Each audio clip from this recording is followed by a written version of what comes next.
My name is John Miller.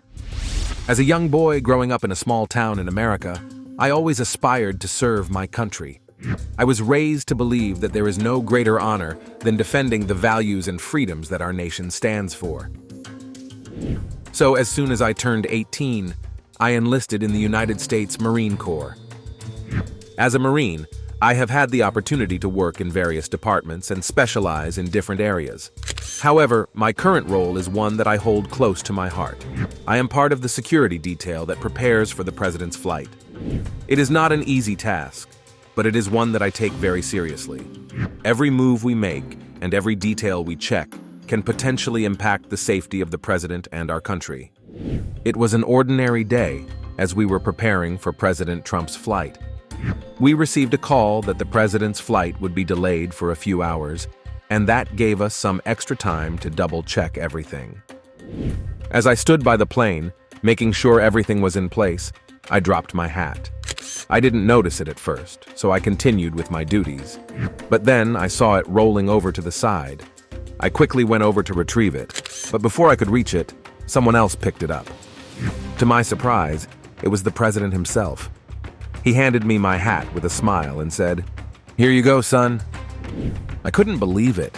The President of the United States had just picked up my hat for me. He then patted me on the back and thanked me for my service. "I could see that the hat was very important to you, Marine. I hope I can help reunite it with its rightful owner." I was speechless. Until then, I had only heard of Trump as a business tycoon and a reality TV star. But in that moment, I saw a different side of him. A compassionate and genuine individual who took the time to make sure every Marine's belongings were safe. With the delay, we had some time to spare and I didn't waste it. I wanted to talk to the President and express my gratitude.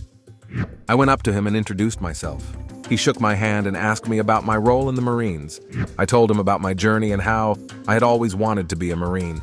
The President listened attentively, and I could sense that he genuinely cared. "It's an honor to meet you. Tell me, what made you want to be a Marine?" Trump smiled. I took a deep breath before answering. This was a question I had been asked many times, but never tired of answering. Ever since I was a kid, I always knew I wanted to serve my country. My father was a Marine, and he would always tell me stories about his time in the service. I knew from a young age that I wanted to follow in his footsteps and make a difference in the world. The President nodded thoughtfully. "That's commendable. Family tradition and a sense of duty are powerful motivators," he remarked, his tone carrying a mixture of respect and understanding. The President continued, "We owe a great debt to our servicemen and women." His voice filled with conviction. "Their bravery and commitment ensure the safety and security of our nation." As we talked, I could feel the weight of responsibility on his shoulders.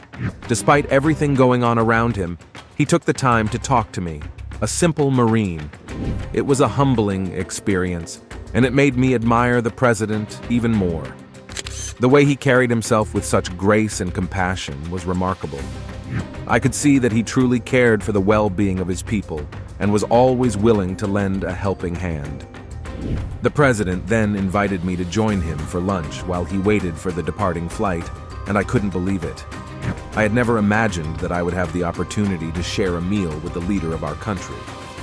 We talked about various things, and I got to know him as a person.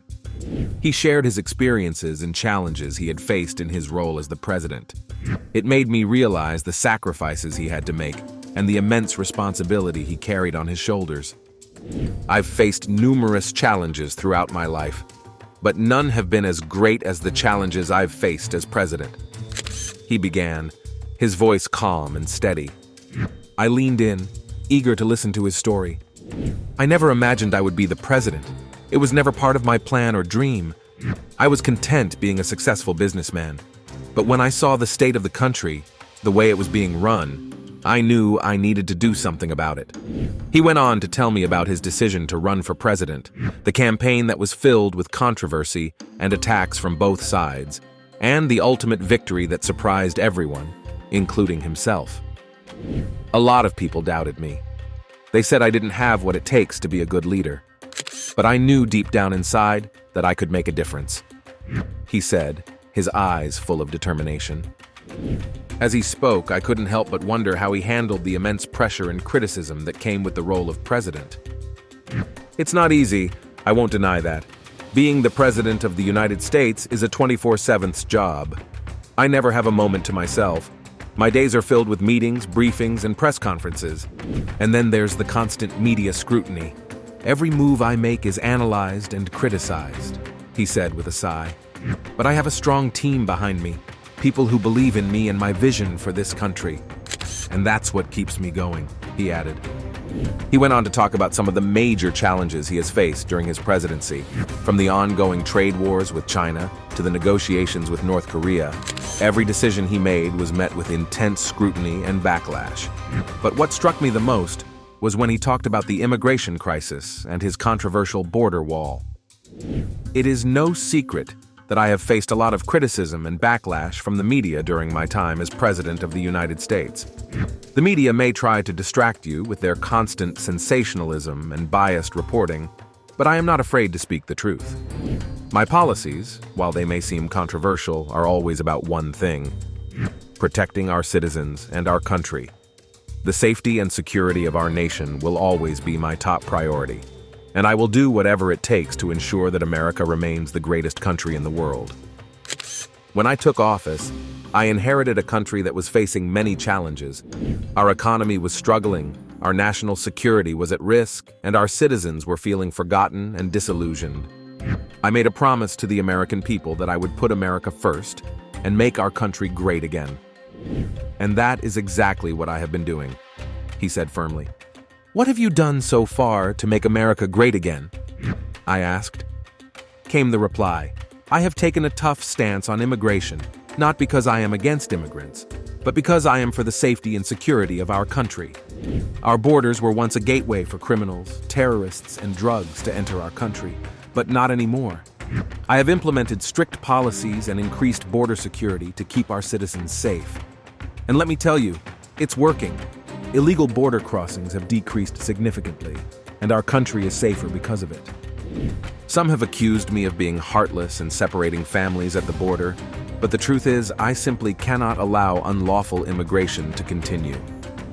We cannot have a system where people can just walk into our country without going through the proper channels. That is not fair to those who have followed the legal process and become citizens the right way. We are a country of laws, and it is my duty to uphold and enforce them. I have also made tough decisions when it comes to foreign policy. I believe in putting America first, and that means standing up to countries that do not have our best interests at heart. I have taken a strong stance against North Korea, Iran, and other dangerous nations that threaten our security.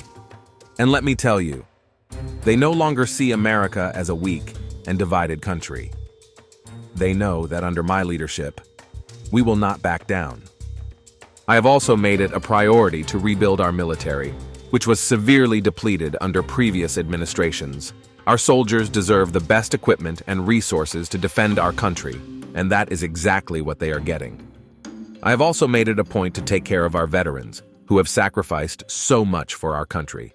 They deserve the best care and support, and I will continue to fight for them every day. Another criticism I have faced is my handling of the economy. The media loves to paint a picture of an economy in shambles, but the truth is, it has never been stronger. As a businessman, I know what it takes to create jobs and stimulate economic growth. I have negotiated trade deals that put America first, resulting in record job growth and low unemployment rates. And let's not forget about the historic tax cuts that have put more money back into the pockets of hardworking Americans. I know that some of my policies may not be popular, but I am not here to make friends or please the media. I am here to do what is best for our country, and that means making tough decisions and standing up to the status quo.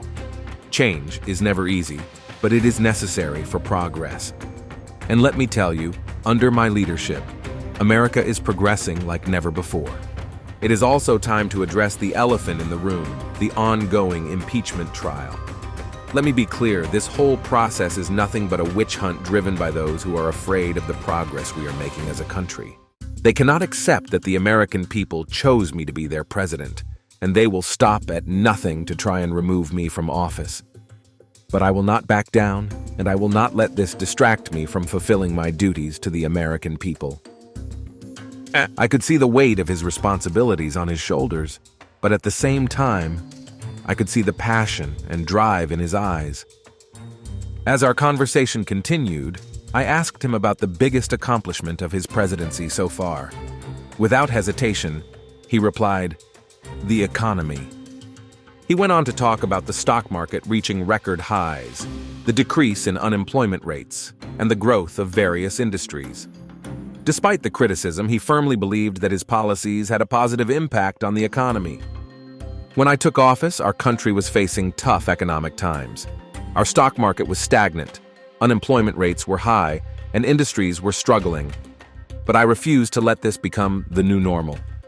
I knew that with my leadership and the right policies, we could turn things around. And that's exactly what I did. Today, the stock market has reached record highs, unemployment rates have decreased, and our industries are thriving once again.